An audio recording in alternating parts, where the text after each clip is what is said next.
53 miles of shelving, 35,000 volumes of catalog, and 12 centuries worth of documents are housed in one of the most iconic bastions of religion and culture, the Vatican's secret archives.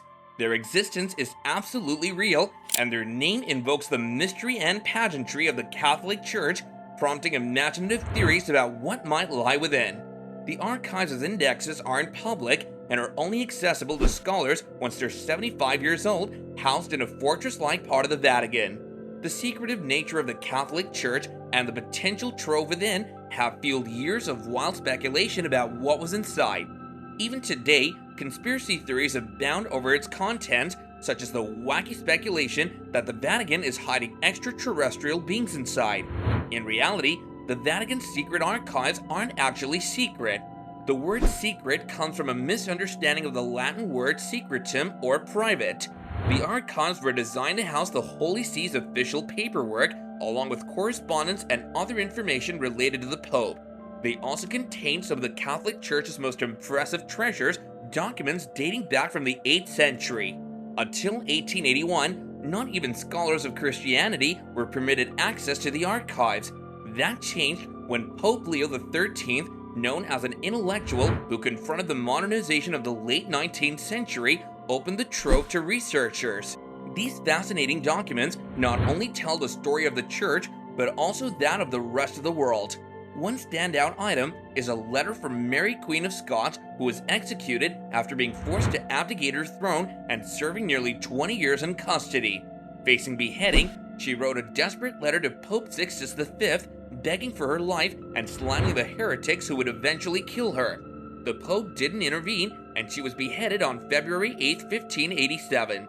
Another priceless document that literally changed the history of religion documents the Catholic Church's excommunication of Martin Luther, the German who inflamed Europe by turning his back on Catholicism and writing his 95 Theses, now seen as the document that sparked Protestantism.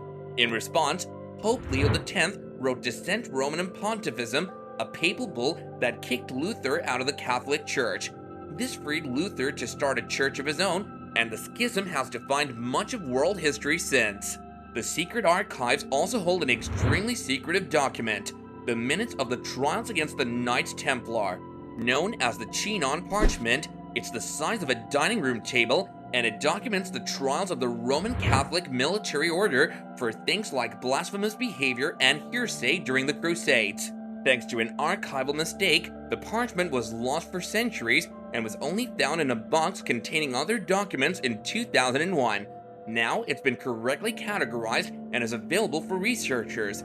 These and other historical documents are stored near the Vatican Library in Rome. Like any archive, there are stacks and reading rooms. There's also a bunker, a fireproof underground structure designed to protect fragile documents from the elements and fire. There's even a school for clergy who study history. And because it's the Vatican, there's plenty of sacred art to peruse too. Not everyone can access the archive. It's only open to scholars who undergo a thorough vetting process. However, in recent years, the Vatican has become a bit more open with its secrets. In 2010, in response to increased public interest in the secret archives and myths perpetuated by Dan Brown's best-selling book Angels and Demons, the Vatican allowed journalists to tour it for the first time. In 2010, the Vatican's secret archives put on a public exhibition of some of its important documents in celebration of its 400th birthday. And in 2019, Pope Francis announced that the Vatican will open its archives on Pius XII.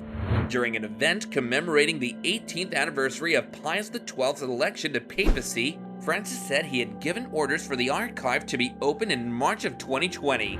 The church isn't afraid of history, he told the group. The archives were opened on March 2nd, 2020, but then closed shortly after because of the COVID-19 pandemic. Well guys, I guess that's all I have for you in today's video. To be fair, you did receive your fair share of controversy for the day. It's safe to say that we can all agree that the Vatican is full of secrets and mysteries. I'll see you all very soon, and until then, bye for now. But wait a sec, before we get out of here, don't forget to like and subscribe if you haven't done so yet. I mean, who would want to miss all of this, right?